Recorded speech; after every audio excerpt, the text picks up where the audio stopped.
I am Amanda Miller, 32 years old, watching my half-sister Natalie's wedding from my apartment when my world imploded. They claimed the venue had limited capacity, so I could only attend virtually. As the ceremony reached its peak, I spotted something impossible. My fiancé Thomas sitting with my family, wearing a suit he claimed was at the dry cleaners. He was supposed to be in Chicago on business. The live stream froze at that exact moment, capturing the betrayal perfectly. That frozen image would shatter my family forever and expose 6 years of elaborate lies. If you're watching this right now, I'd love to know where you're tuning in from. This family revenge story still makes my hands shake when I tell it. If betrayal by those closest to you sounds familiar, hit subscribe because trust me, what happened next changed everything. The karma that came back around in this family drama was something no one saw coming. To understand how I ended up watching my half-sister's wedding online while everyone else in my family attended in person, you need to know our complicated history. My parents divorced when I was 14. I still remember the night my dad, Richard Miller, told me he was leaving. He packed his suitcases while my mom Karen sobbed in their bedroom. I stood in the hallway, clutching my childhood teddy bear, even though I was too old for it, watching as 18 years of marriage disintegrated before my eyes. "It's not about you, Amanda," he said, not even looking at me as he zipped his luggage. "Your mother and I just grew apart." That was the first lie in what would become an intricate web of deception. Within 3 months, my father married Stephanie, a woman 15 years younger than him who worked at his real estate development company. I later discovered their affair had been going on for 2 years before the divorce. When I was 16, they had Natalie, my half-sister. From that moment, I felt myself being gradually erased from my father's life. The photos of me that once lined his office walls were replaced with professional family portraits of him, Stephanie, and baby Natalie. When I visited their new home every other weekend, I stayed in the guest room that felt increasingly less like it belonged to me. My bedroom at my mom's house remained frozen in teenage decor well into my 20s because we couldn't afford to update it after the divorce settlement left her financially strained. My father's real estate business boomed after the divorce. He built luxury housing developments across 3 states while my mom worked 2 jobs to keep our modest 3-bedroom house. The contrast between my 2 lives couldn't have been more stark. At Dad's house, everything was premium and pristine. At Mom's, we clipped coupons and drove a car that made concerning noises when it rained. The pattern of exclusion started small.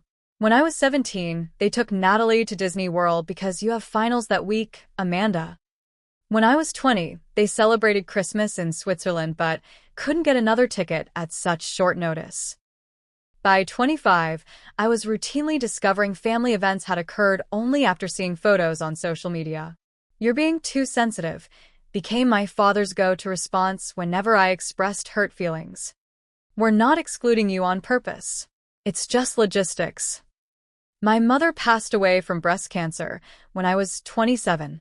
The funeral was the last time the entire extended family was together in one place. My father gave a stiff, formal eulogy that focused more on their early dating years than their marriage or her role as a mother. Stephanie stood beside him, her hand possessively on his arm, while Natalie, then 11, looked bored and played games on a tablet throughout the service. After Mom died, I threw myself into my career as a graphic designer. I built a modest but growing freelance business working remotely for clients across the country. My apartment was small but mine, paid for with money I earned myself, unlike my half-sister's private school education and designer wardrobe. I met Thomas Reeves 3 years ago through mutual friends at a housewarming party. He was charming, attentive, and seemed genuinely interested in my design work. With dark hair that always fell just right and an easy laugh, he quickly became the center of my world. He worked at a tech startup developing some kind of financial software I never fully understood, but his ambition impressed me. Within 6 months we moved in together, and last year, he proposed with a modest but beautiful ring. Thomas knew all about my family situation. He held me on the anniversaries of my mother's death when I couldn't stop crying. He listened to my frustrations about being excluded from another family vacation. He even encouraged me to keep trying with my father. Family is important, he would say. Sometimes you have to be the bigger person. In retrospect, his insistence that I maintain contact with my father despite the ongoing hurt should have been my first red flag. Thomas met my father and Stephanie at a tense dinner shortly after we got engaged. I noticed they seemed to hit it off surprisingly well, with my father asking detailed questions about Thomas's startup. They exchanged phone numbers to discuss potential investment opportunities. I was pleased at the time, thinking it might help bridge the family gap. Over the past year, I noticed increasingly strange behavior from both Thomas and my family. Thomas had more business dinners and investor meetings than seemed normal for his position. My father occasionally mentioned Thomas in phone calls, but would quickly change the subject when I asked for details. Stephanie began sending me birthday and holiday cards, something she had never bothered with before. It all seemed odd, but I was so happy to see positive movement in our family relationships that I ignored my instincts. After years of feeling like an outsider, I was finally seeing glimmers of acceptance. Or so I thought. The truth was much darker than I could have imagined, and it would take a wedding livestream freezing at exactly the wrong moment for everything to come crashing down. The digital invitation to Natalie's wedding arrived in my email on a Tuesday morning in April. I nearly spat out my coffee when I saw it. My half-sister was only 17, barely out of high school. The invitation was elaborate, with animated butterflies that fluttered across the screen, and a custom soundtrack. It announced the union of Natalie Miller and Jackson Price at my father's sprawling estate in the Hamptons, 3 months from now in July. I immediately called my father, who sounded strangely nervous when he answered. "Amanda, I was going to call you today," he said before I could even mention the invitation. "Dad, Natalie is 17. Isn't this a little young to be getting married?" I asked, genuinely concerned. "She's very mature for her age," he replied defensively. "Jackson comes from an excellent family. His father and I have business connections going back 15 years. The conversation quickly took an uncomfortable turn when I asked about travel arrangements. "Actually, about that," my father said, clearing his throat. "We're having to limit the in-person guests quite strictly." "What does that mean?"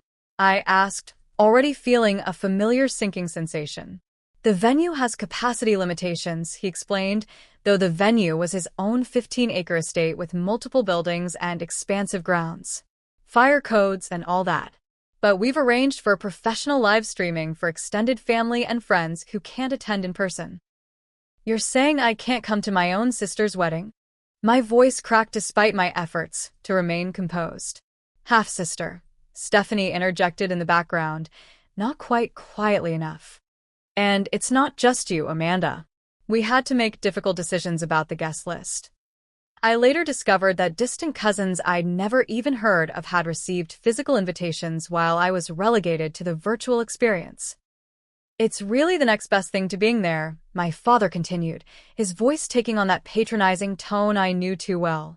"The streaming company is top-notch. Multiple camera angles, high definition. You'll be able to see everything. We'll even wave to the camera for you." That night, I told Thomas about the wedding and my exclusion from the in-person guest list. He seemed unusually interested in the details, asking questions about the date and location. Then he delivered his own news. "That's the same weekend as the Chicago conference," he said, frowning as he checked his calendar. "I have to present our new software platform to potential investors. There's no way I can reschedule. So, I'll be watching Natalie's wedding alone?" I tried not to sound as pathetic as I felt. "I'm sorry, babe." He kissed my forehead. "But hey, maybe it's for the best. Those family events are always stressful for you anyway." In the weeks leading up to the wedding, I received increasingly detailed emails about the live stream. Technical instructions, testing links, even suggestions for creating an immersive at-home experience, including recommended champagne pairings for different parts of the ceremony. The level of production value for excluding me was almost impressive. Meanwhile, Thomas became busy with preparation for his Chicago trip. He bought a new suit, claiming his old one was too worn for important investor meetings. He took it to the dry cleaners and said he'd pick it up right before his flight. "This deal could change everything for us," he said excitedly. "If I land these investors, We might be able to afford that house we looked at. I was supportive, if distracted by the approaching wedding. I helped him prepare his presentation, giving design feedback and practicing questions with him late into the night. A week before the wedding, I started seeing social media posts from relatives. Aunt Judith posting about her flight to New York. Cousin Patrick checking in at a hotel near my father's estate. Everyone was arriving early for various pre-wedding events, a welcome dinner, a beach party, a golf outing. The night before Thomas was scheduled to leave for Chicago, I used his laptop to order food while he showered. A notification popped up from his email. Without really thinking about it, I clicked it open. It was a hotel confirmation for the Hampton Bay Resort, less than a mile from my father's estate, for the entire wedding weekend. The reservation was for 2 adults. My hand shook as I quickly closed the email and shut the laptop. It had to be a mistake. Maybe it was for someone at his company. Perhaps he'd booked it before realizing he had the conference. I created a dozen explanations in my mind, none of which addressed the gnawing feeling in my stomach. When Thomas emerged from the shower, I almost confronted him. But some self-protective instinct held me back. Instead, I smiled and asked if he'd packed everything for Chicago. "All set," he said, kissing me casually. "I'll call you every night, I promise." The morning Thomas left, he seemed oddly formal. His hug was stiff, his kiss brief.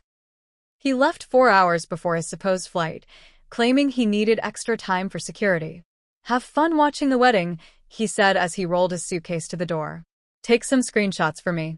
If only he knew how literally I would take that suggestion. The day before the wedding, I received texts from both my father and Stephanie, reminding me to log in early to get the full pre-ceremony experience. Natalie sent a single message. "Hope the stream works LOL." I spent that evening alone in my apartment, trying not to feel sorry for myself. I opened a bottle of wine and scrolled through social media, torturing myself with images of the rehearsal dinner I wasn't invited to. There was Aunt Judith with her arm around Natalie.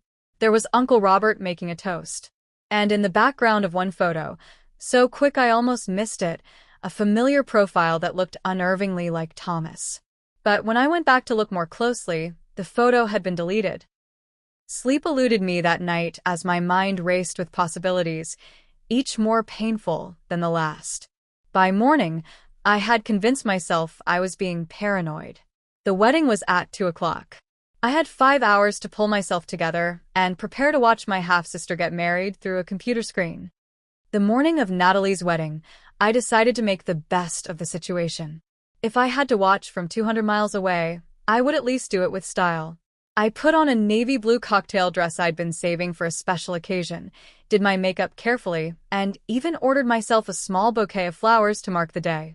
I set up my laptop on the dining table, connected it to the television for a larger view, and opened the bottle of champagne I'd been saving for Thomas's return.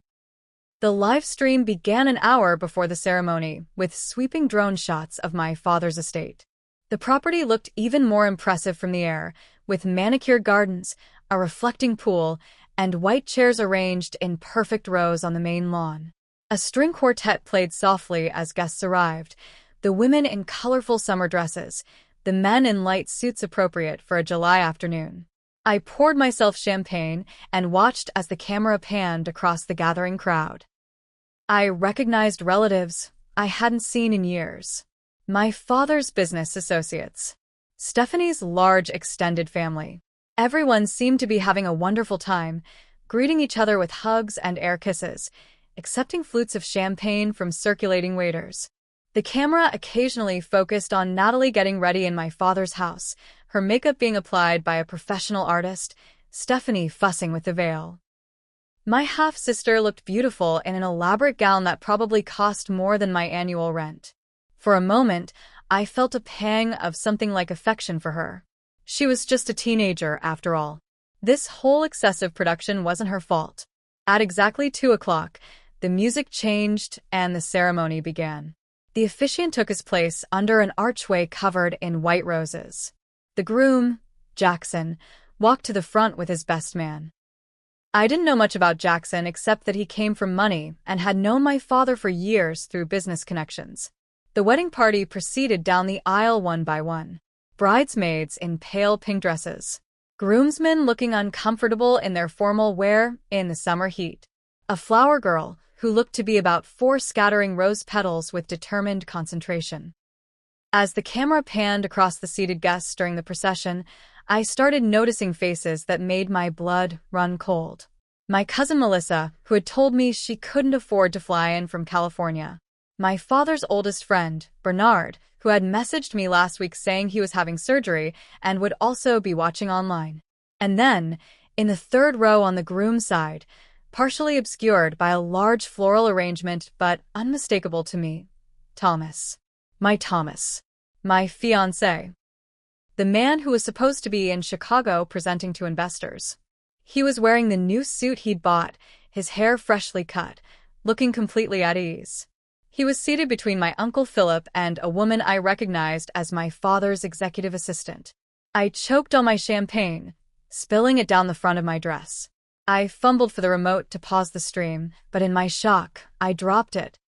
By the time I retrieved it from under the table, the camera had moved on to show Natalie beginning her walk down the aisle on my father's arm.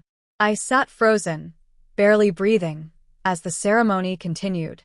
My mind was spinning, trying to make sense of what I'd just seen. There had to be an explanation. A coincidence. A misunderstanding. But deep down, I knew.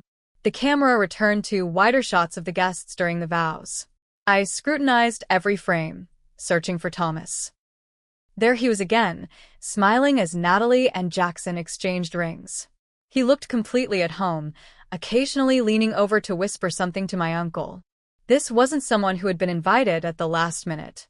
This was someone who belonged there. As my half-sister and her new husband shared their first kiss as a married couple, the camera panned across the applauding crowd. And that's when the live stream froze. The image that burned itself into my retinas was devastating in its perfect clarity.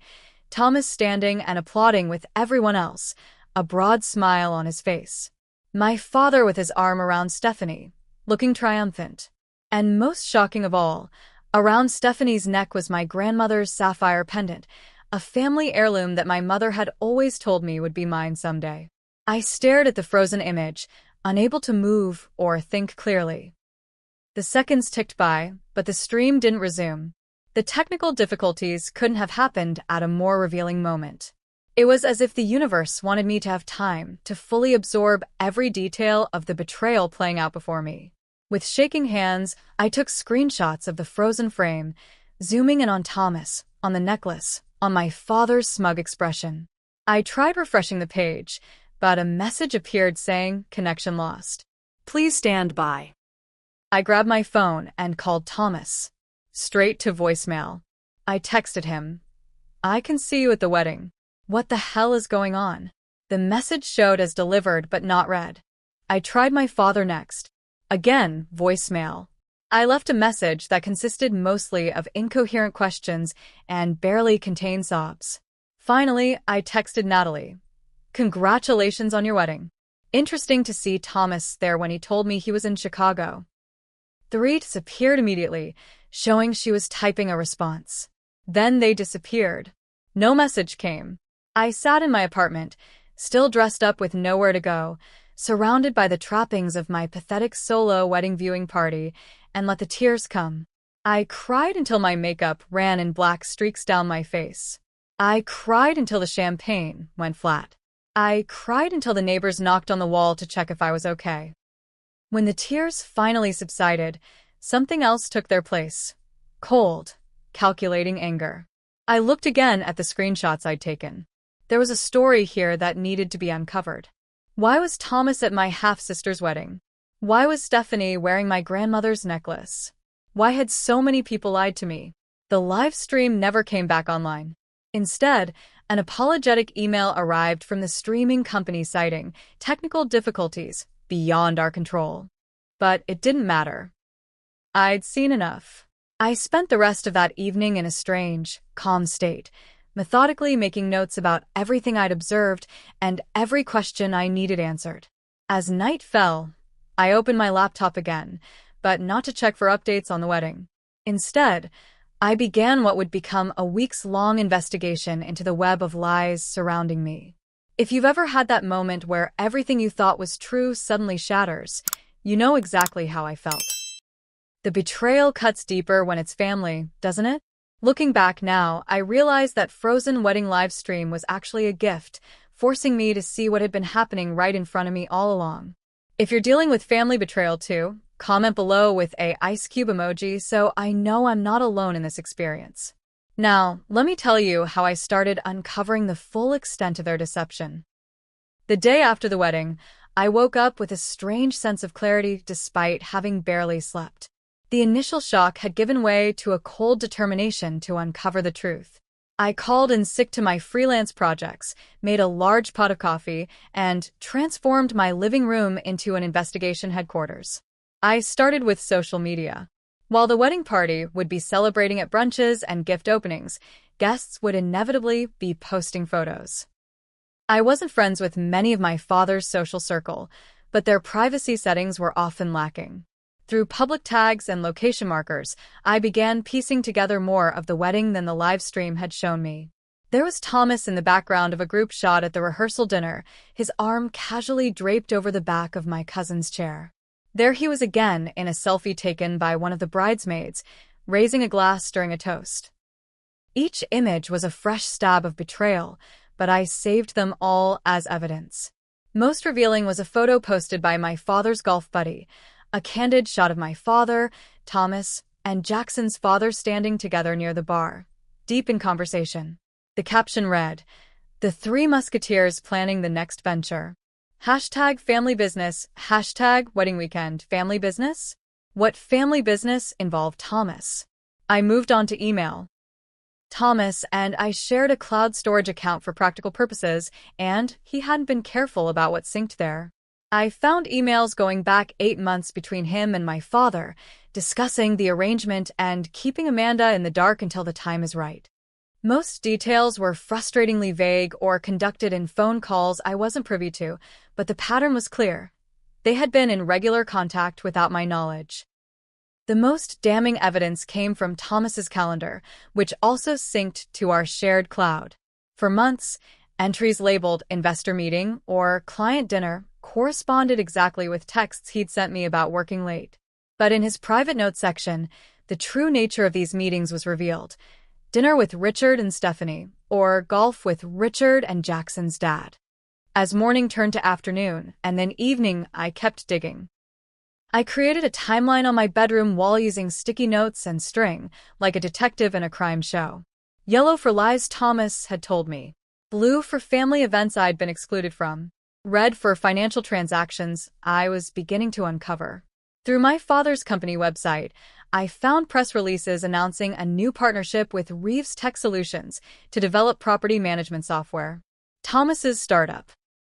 The timing coincided with when he'd first met my father, right after we got engaged. Had their entire relationship been a business arrangement? The thought made me physically ill. Around midnight, my phone rang. It was an unknown number, but I answered anyway, hoping it might be Thomas calling from a hotel. Amanda? It's Brad Jenkins. It took me a moment to place the name. Brad had been my grandmother's attorney before she passed away 5 years ago. I'd met him only once, at the reading of her will. "I hope I'm not calling too late," he continued when I didn't immediately respond.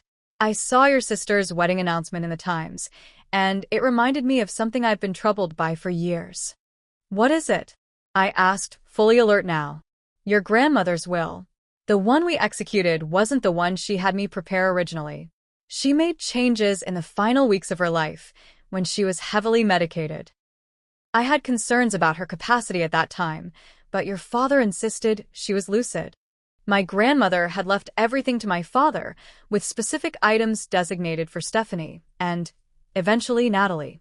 I had received only a small cash bequest and none of the family heirlooms or property that had been promised to me throughout my childhood. What was in the original will?" I asked, my heart pounding.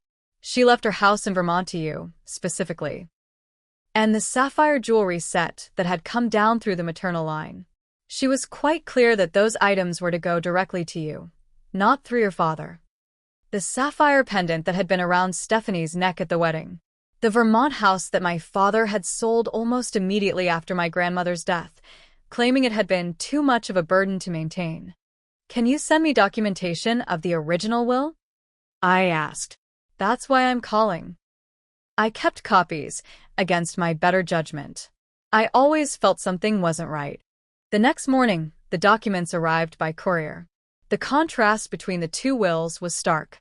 In the original, I was a primary beneficiary alongside my father. In the revised version, I was nearly written out entirely. Armed with this new information, I contacted a lawyer specializing in estate fraud. Then I reached out to a financial journalist who had once interviewed me for an article about freelance designers. She put me in touch with a colleague who covered real estate development and had been looking into my father's business practices for some time. 4 days after the wedding, Thomas finally called. I let it go to voicemail. His message was a masterpiece of deception. Amanda, I'm sorry I haven't been in touch. The Chicago meetings ran long, and then my phone died. I'm flying home tomorrow. Can't wait to see you and tell you all about it. Love you. I texted back, just 4 words. I saw you there. Screenshots. His response came minutes later. We need to talk. It's not what you think. But it was exactly what I thought and worse. As my investigation continued, I uncovered a complex web of financial entanglements between Thomas's startup and my father's company. What had initially appeared to be a standard investment was actually something closer to a bribe or payoff. I found a transfer of $50,000 from my father to Thomas shortly after we began dating. Another $75,000 when we got engaged. The startup was essentially a shell company, existing primarily on paper and funded almost entirely by my father. The most devastating discovery came a week after the wedding, when I met with Maria, my father's former assistant, who had been let go the previous year. Over coffee in a quiet corner of a cafe, she confirmed my worst suspicions. Your father hired Thomas to date you, she said, unable to meet my eyes. It started as a way to keep tabs on you after your mother died. Richard was worried you might contest your grandmother's will. So, our entire relationship was a lie? My voice sounded hollow, even to my own ears. At first, yes. But Thomas talked about you all the time at the office. I think he genuinely fell for you eventually. She reached across the table to touch my hand. That's why I got fired, you know. I told your father it was wrong to keep manipulating you, that you deserved to know the truth. That night, I sent Thomas a carefully worded text. I know everything. About the money. About why you started dating me. If you want any chance of explaining your side, come home tomorrow. Otherwise, don't bother coming back at all. His response was immediate. I'll be there. There's more to this than you know. As I waited for the confrontation that would determine the course of my future, I gathered every piece of evidence I had collected. Emails, bank records, calendar entries, the 2 versions of my grandmother's will, the wedding photos showing Thomas integrated with my family. I arranged them all in a folder labeled The Truth. Then I waited for the man I had loved, the man who had been paid to love me in return, to come home and face what he had done. Have you ever felt that gut punch moment when you realize someone close to you has been living a double life? The pieces were all falling into place for me, but I still had to confront Thomas face to face. Before I tell you about that explosive conversation, hit like if you've ever had your trust shattered by someone you thought you knew. And stay with me because what I discovered next changed everything about how I would get justice. Thomas returned on a Wednesday afternoon, 6 days after the wedding. I heard his key in the lock and steeled myself for the confrontation I had been rehearsing in my mind. He entered cautiously, setting his suitcase by the door as if unsure whether he would be staying. He looked tired, his usually perfect hair disheveled, his expression wary. Amanda, he began, taking a step toward me. I held up my hand to stop him. Don't come any closer. We stood in silence for a long moment, 3 years of what I thought was love hanging in the balance between us. I can explain, he finally said. Please do. My voice was steadier than I expected. Explain why you were at Natalie's wedding when you told me you were in Chicago. Explain why you've been meeting with my father behind my back for months. Explain the $50,000 he transferred to your account 3 years ago, right around the time we mysteriously met through mutual friends. His face paled. You've been investigating me? Wouldn't you? If you saw your fiancé at a wedding he claimed he couldn't attend, sitting comfortably with a family that excluded you? Thomas sank onto the couch, rubbing his hands over his face. It started as a business arrangement, he admitted. Your father approached me through a contact at my previous job. He said he needed someone to keep an eye on you after your mother died. He was worried about potential legal challenges to your grandmother's estate. So, you were hired to date me? The words tasted bitter in my mouth. Initially, yes. He looked up at me, his eyes pleading. But Amanda, I fell in love with you for real. After the first few months, it wasn't an act anymore. Is that why you kept meeting with my father? Why you kept lying about where you were going? Because it wasn't an act. I got trapped in a situation. I tried to back out of the arrangement once I realized my feelings for you were genuine, but your father threatened to pull funding from my startup. Everything I've built would have collapsed. Your startup that's actually just a shell company funded entirely by my father. I raised an eyebrow. The one that doesn't actually have any real clients or products? Thomas flinched. We're developing real software. The funding arrangement is complicated, but the business is legitimate. Is that why you needed to be at Natalie's wedding? For business? Your father insisted. He said it would look suspicious if his future son-in-law wasn't there. But not suspicious that his actual daughter wasn't invited? I laughed bitterly.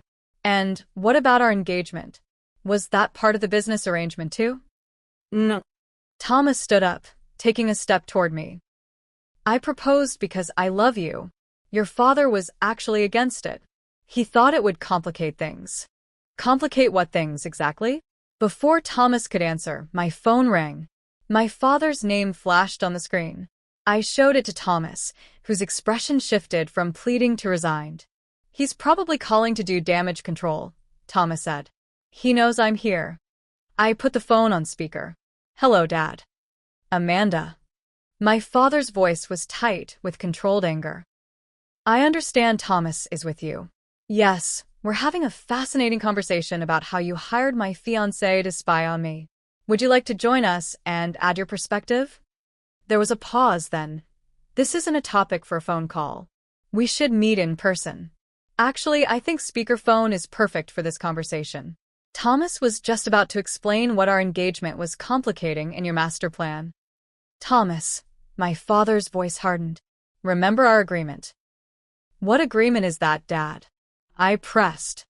The one where he pretends to love me? Or the one where he helps you steal my inheritance? That's enough, Amanda. My father's tone shifted to the condescending one I knew so well. You're being dramatic as usual. If you'd just let me explain. I'm all ears. Please explain why Stephanie was wearing Grandma's sapphire pendant at the wedding. The one that Grandma always said would be mine. Another pause, longer this time. I could almost see my father calculating his next move. Your grandmother changed her mind about certain bequests before she died, he said carefully. It's all perfectly legal. Except that I have a copy of her original will, I countered. The one she made when she was fully competent, before you started messing with her medication schedule during those last weeks. Who gave you that? My father's voice rose sharply. Those documents are confidential. Apparently your conscience isn't the only one that's been bothering people all these years. The three-way conversation continued to deteriorate from there. My father alternated between threats and attempts at emotional manipulation. Thomas sat in miserable silence, occasionally trying to interject with defenses that satisfied neither me nor my father. At one point, Stephanie joined the call, her shrill voice adding another layer to the chaos. Amanda, you need to stop this vindictive behavior, she said. Your father has only ever wanted what's best for the family. Which family is that, Stephanie? Because it's never included me. That's not true, my father interjected. We've always included you, as much as circumstances allowed. Circumstances like hiring my boyfriend to spy on me? Like changing Grandma's will when she was too drugged to know what she was signing? Like wearing her jewelry to a wedding I wasn't allowed to attend in person? The pendant is a family heirloom, Stephanie said defensively. I am family. It was supposed to pass through the maternal line, I countered. You're not my mother. Thank God for that, Stephanie muttered, not quite under her breath. As the argument escalated, I began secretly recording the conversation on my second phone. New Hampshire, where I lived, was a one-party consent state for recordings. Every damning admission, every threat, every contradiction was being preserved for future use. The breaking point came when my father, clearly frustrated by his inability to control the narrative, made an offer. Look, Amanda, perhaps we can come to an arrangement. There's no need for all this hostility. What if we set up a trust for you? Say, $200,000? Would that satisfy your concerns about your grandmother's estate? Are you trying to buy my silence, Dad? I'm trying to be fair.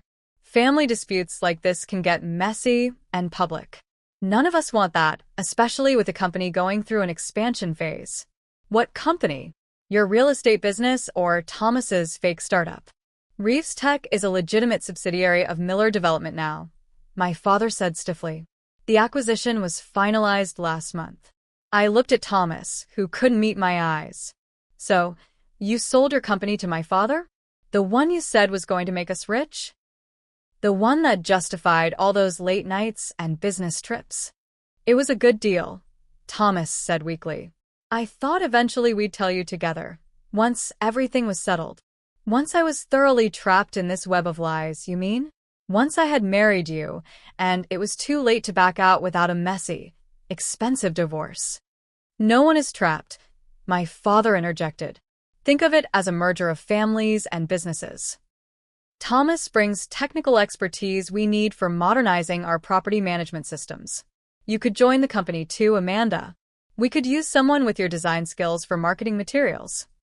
The casual way he suggested incorporating me into his scheme after years of exclusion was the final straw. I don't want your money, I said coldly. I don't want a job at your company. What I want is everything that should have been mine from the beginning.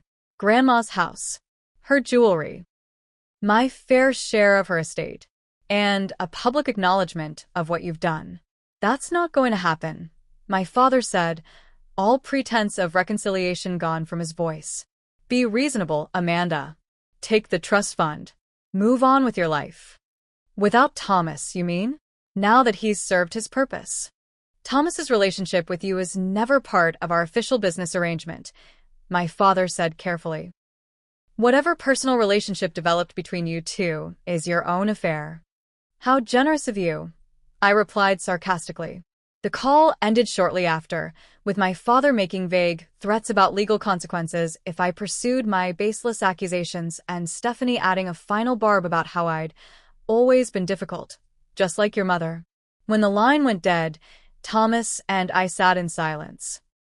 Outside, rain had started to fall, pattering against the windows of the apartment we had shared, the home I had thought was built on love. What happens now? Thomas finally asked. I stood up and walked to the bedroom, returning with a small box that I placed on the coffee table between us. Inside was the engagement ring he had given me, nestled in its original velvet cushion. Now you leave, I said simply. Whatever real feelings developed between us, they grew from a foundation of lies. I can never trust you again. Amanda, please. His voice broke.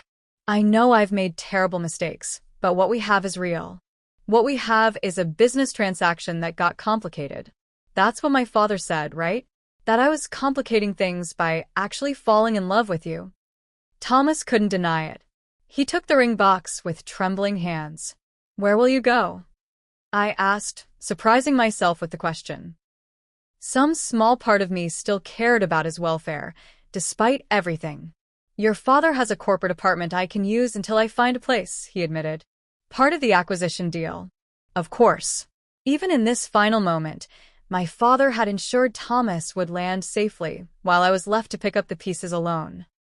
After Thomas packed a suitcase and left, I sat in the empty apartment, the rain still falling outside, and allowed myself one final evening of grief for the relationship I had thought was real. I cried for the love I had given so freely. I cried for the future I had planned with a man who had been paid to be with me. Then, as midnight approached, I dried my tears and opened my laptop. My father thought this ended with Thomas's exit and a generous trust fund to buy my silence. He had no idea that the confrontation was just the beginning of my response to their betrayal. I had recorded everything. I had documentation. I had witness testimony from people like Maria and Brad Jenkins. And most importantly, I had nothing left to lose. The next morning, I began implementing the plan that would bring justice not just for myself, but for my grandmother and mother as well. A plan that would shake my father's carefully constructed world to its foundations. The morning after Thomas moved out, I woke with a sense of purpose I hadn't felt in years. The initial shock and grief had hardened into determination. If my father thought I would quietly accept a payoff and disappear, he didn't know me at all. Then again, he had never bothered to really know me. My first call was to Diane Mercer, a forensic accountant recommended by my attorney.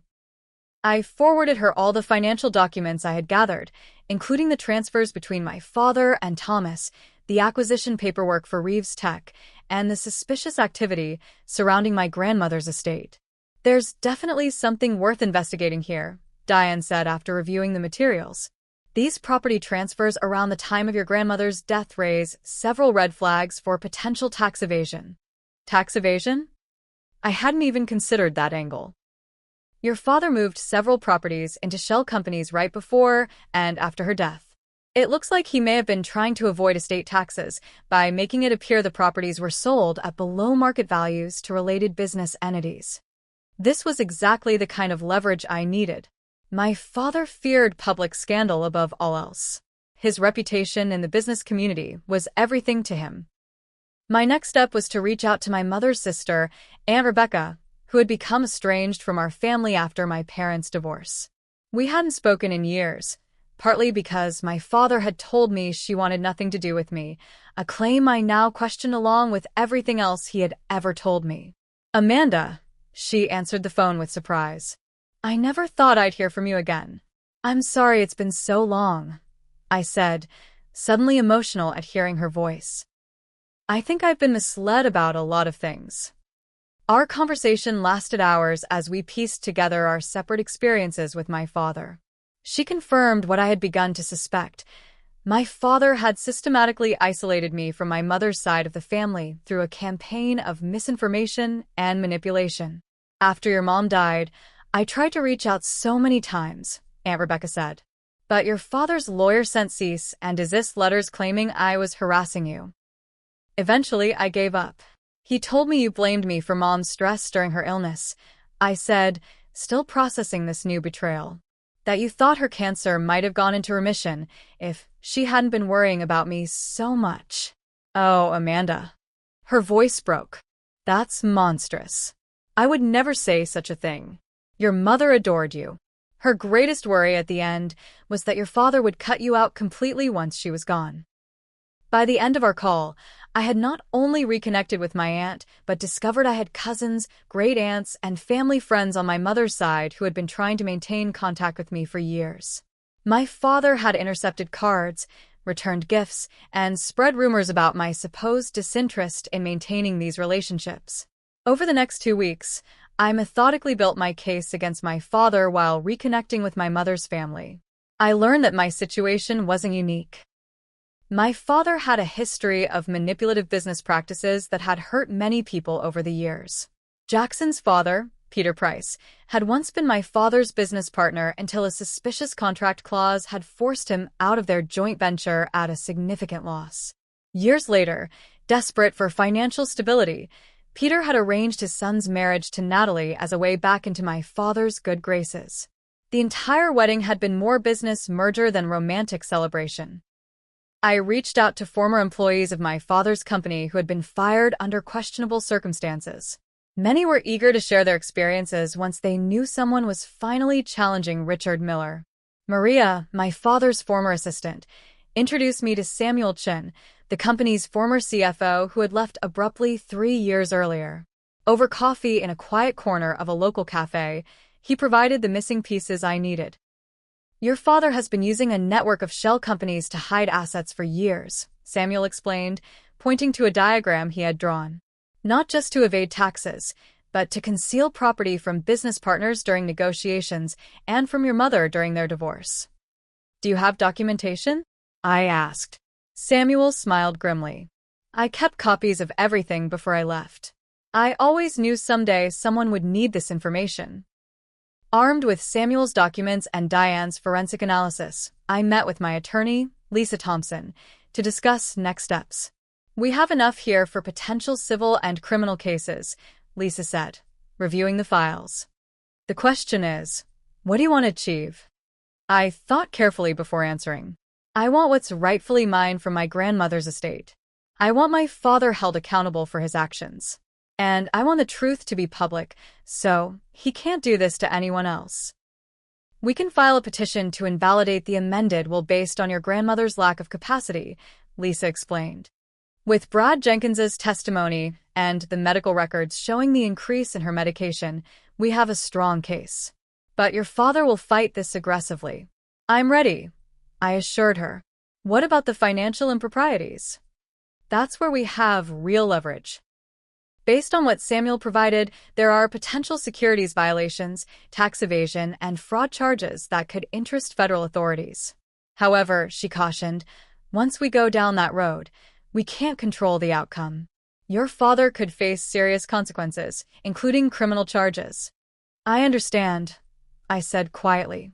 But he's had years to make this right and chose deception at every turn. Over the next month, my team and I built our case methodically. We documented every transaction, every lie, every manipulation.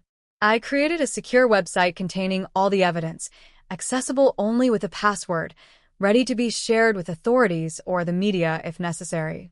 I also began making strategic connections with my father's business competitors and former partners who had been similarly deceived. Peter Price, despite his daughter's marriage to Natalie, was particularly helpful in understanding the structure of my father's current business dealings. Richard has overextended himself on the Westlake development, Peter confided during a discreet meeting. He's leveraged everything on that project succeeding. Any significant disruption now would be catastrophic for him. This information shaped the timing of my approach. I would wait until the Westlake investors meeting, scheduled for next month, to make my first move. Throughout this time, I received increasingly desperate messages from both Thomas and my father.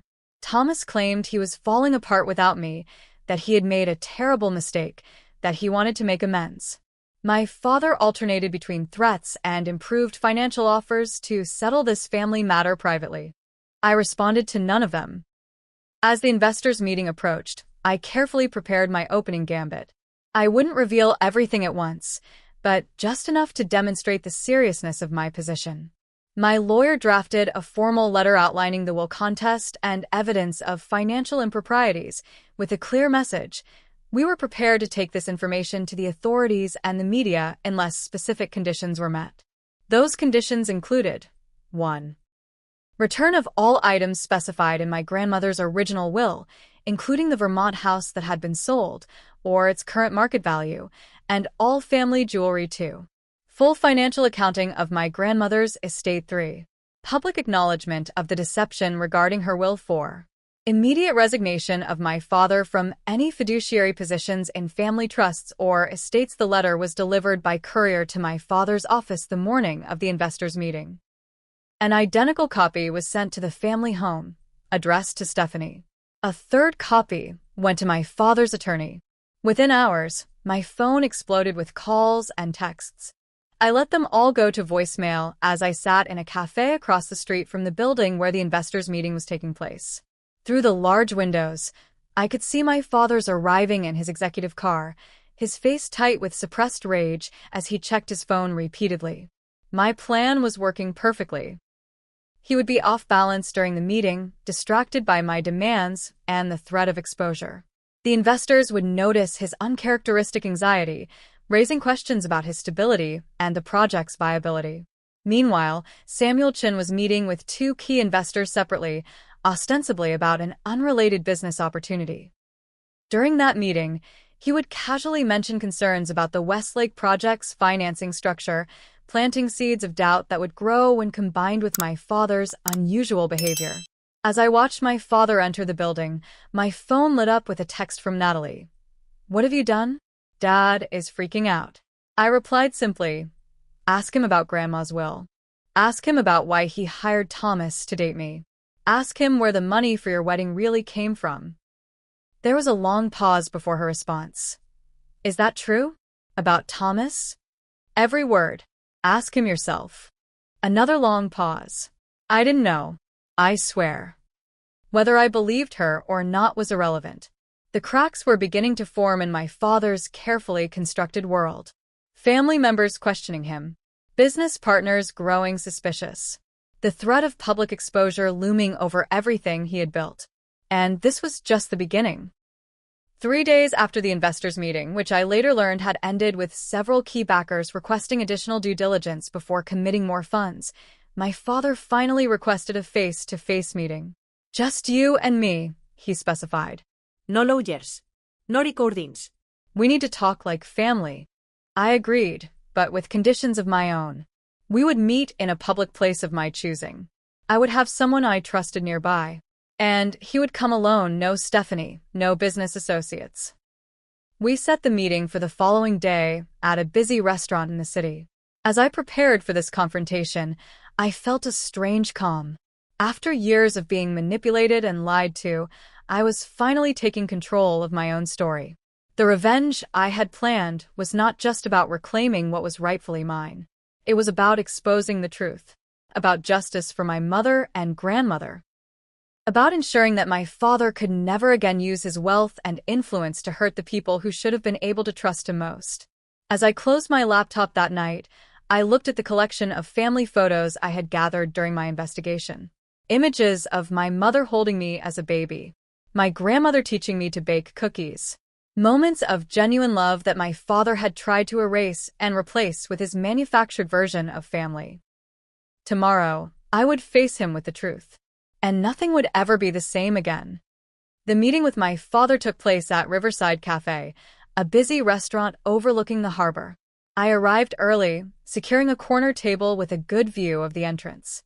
My Aunt Rebecca sat at the bar, pretending to be a stranger, but close enough to intervene if necessary. When my father walked in, I almost didn't recognize him. In the months since I had begun my campaign, he had aged visibly. The confident swagger was gone, replaced by the cautious movements of a man under siege. "Amanda," he said, taking the seat across from me. No hug, no kiss on the cheek, just my name spoken like a question. "Dad," I replied evenly. "Thank you for coming." He glanced around nervously before speaking. "This has gone far enough. You've made your point. Have I? What point do you think I'm making? That you feel excluded, overlooked. I understand you're upset about the wedding, about Thomas. But bringing the IRS and my investors into a family disagreement is taking things too far."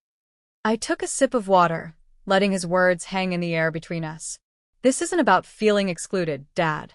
This is about you systematically lying to me, manipulating me, and stealing what was rightfully mine."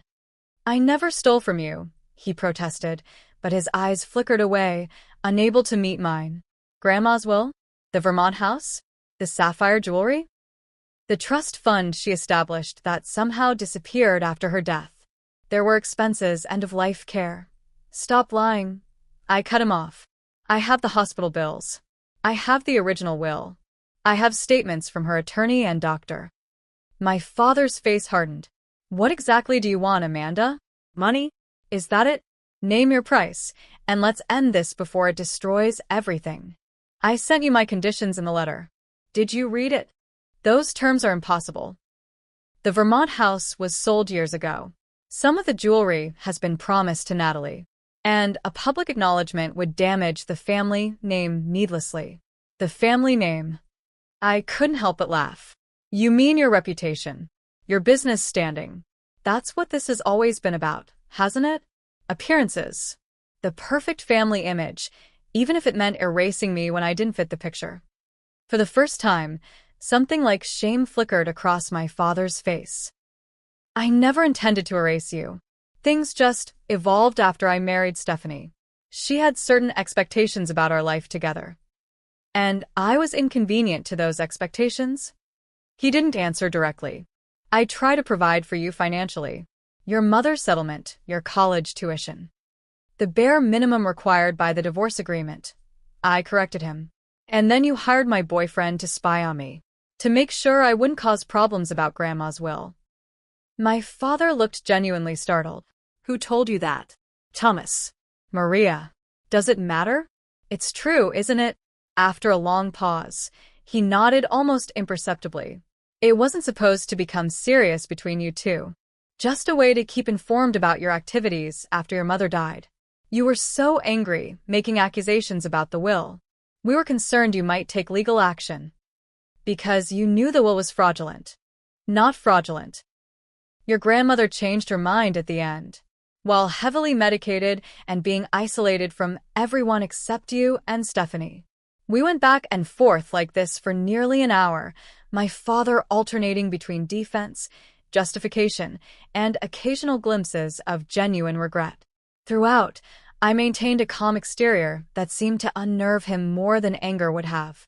Finally, when it became clear we were at an impasse, I placed a USB drive on the table between us. "What's this?" he asked. "Everything," I replied simply. "Financial records, witness statements, recordings, communications between you and Thomas. The original and fraudulent wills side by side. Evidence of tax evasion going back 15 years. Everything I've discovered in the past month." His hand trembled slightly as he reached for the drive. "This is a copy," I continued. "The originals are secured with multiple people, set to be released to authorities and the media if anything happens to me or if you fail to meet my terms." "You're blackmailing me," he said, his voice hollow. "I'm negotiating from a position of strength," I corrected him. "Something you taught me, though not intentionally. You have 48 hours to agree to my terms, or I move forward with both legal action and public disclosure." I stood to leave, but my father caught my wrist. "Amanda, wait. You're my daughter. Despite everything, doesn't that mean something to you?" Looking into his eyes, I saw not the powerful, intimidating figure who had shaped my childhood, but an aging man terrified of losing everything he had built. "It did mean something," I said quietly. "That's why this hurt so much. 48 hours, Dad. The choice is yours." Exactly 47 hours later, my father's attorney contacted mine with a counteroffer. They would return all jewelry mentioned in the original will, pay the current market value of the Vermont house plus interest, create a new trust in my name with the amount specified in the original will plus 20 years of growth, and provide a full accounting of my grandmother's estate. The only modification to my demands was the public acknowledgement. Instead of a public statement, my father offered a private family gathering where he would admit his wrongdoing to all extended family members from both sides. After consulting with my legal team, I accepted these terms with one addition. Thomas would be required to return all funds received from my father and dissolve any business relationship between them. The papers were signed 3 days later. Within a week, I received the first installment of restitution and a box containing my grandmother's jewelry, including the sapphire pendant that had been around Stephanie's neck at the wedding. The family gathering took place the following month at a neutral location, a private room in an upscale hotel. Relatives from both my mother's and father's sides attended, many meeting for the first time in decades. The atmosphere was tense until my father stood and began to speak. "I've asked you all here today because I owe my daughter Amanda an apology," he began, his voice uncharacteristically subdued. "Over the years, I have made decisions that prioritized my new family and my business interests over her well-being. I altered my mother's will against her wishes. I deliberately isolated Amanda from many of you through deception. And I interfered in her personal life in ways that were inappropriate and harmful." Watching him admit these things in front of witnesses was surreal. Some relatives gasped. Others nodded as if they had suspected as much all along. Stephanie sat rigidly beside him, her face a mask of controlled anger. As part of making amends, my father continued, I have restored Amanda's inheritance as it was originally intended. I am also reopening channels of communication between our extended families that I previously obstructed. The gathering became a long overdue family reunion. I connected with cousins I barely remembered, aunts and uncles who shared stories about my mother, distant relatives who had wondered for years what had happened to me. Photos were taken, contact information exchanged, tentative plans made for future gatherings. My father and Stephanie left early, their part in the proceedings completed. As they exited, I noticed Natalie lingering behind, seemingly torn between following her parents and staying. To my surprise, she approached me as the evening was winding down. I didn't know, she said without preamble. About Thomas, about the will, about any of it. I thought you just didn't want to be part of the family. At 17, she seemed suddenly younger than her years, a child caught in adult machinations. I believe you, I said, and was surprised to realize I meant it. You were raised in the environment they created. They're getting divorced, she blurted out. Dad and Stephanie. After everything that happened, they're splitting up. She's furious about the money he's giving back to you. This was news to me, but not entirely surprising. Their relationship had always been transactional, built on mutual benefit rather than genuine affection. Are you okay? I asked, feeling an unexpected concern for this half-sister I barely knew. She shrugged, a typical teenage gesture. I'm going to college next year anyway. Columbia.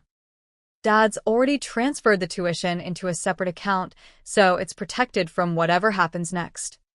Always the businessman, my father, even in the midst of personal collapse. If you ever need to talk, I offered. I'm here. We're still family in our way. Natalie nodded awkwardly, then rejoined a group of cousins her age, the tentative connection between us, neither rejected nor fully embraced. In the months that followed, the promised restitution was completed. My father's business suffered as rumors of financial improprieties spread despite our private settlement, and several major projects, including Westlake, were put on indefinite hold. The divorce proceedings between him and Stephanie became contentious, with allegations of infidelity on both sides making their way into local gossip circles. Thomas attempted to contact me several times, each message more desperate than the last. He had lost his company, his financial backing, and apparently his self-respect.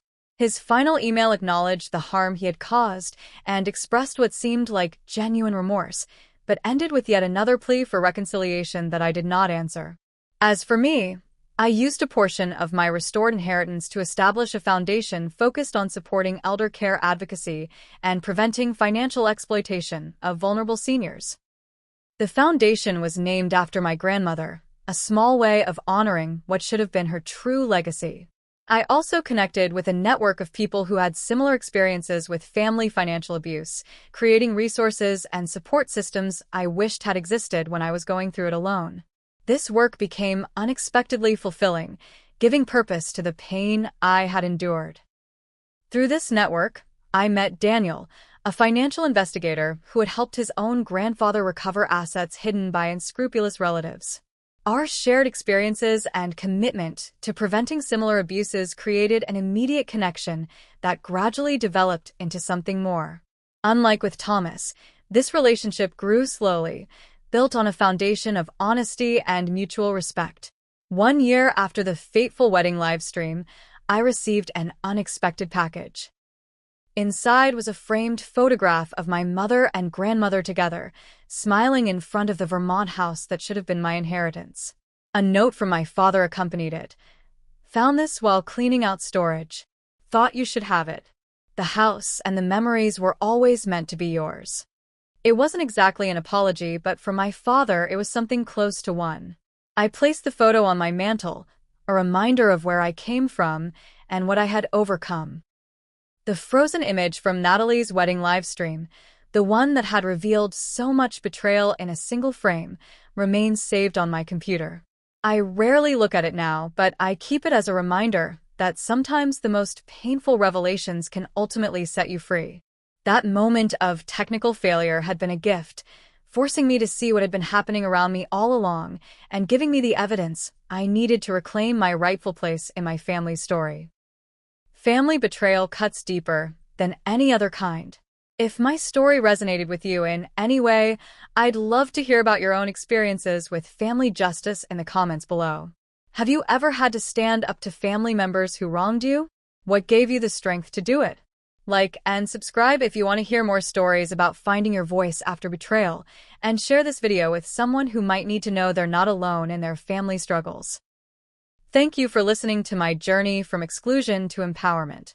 Remember, sometimes the family we build for ourselves after betrayal becomes stronger than the one we were born into.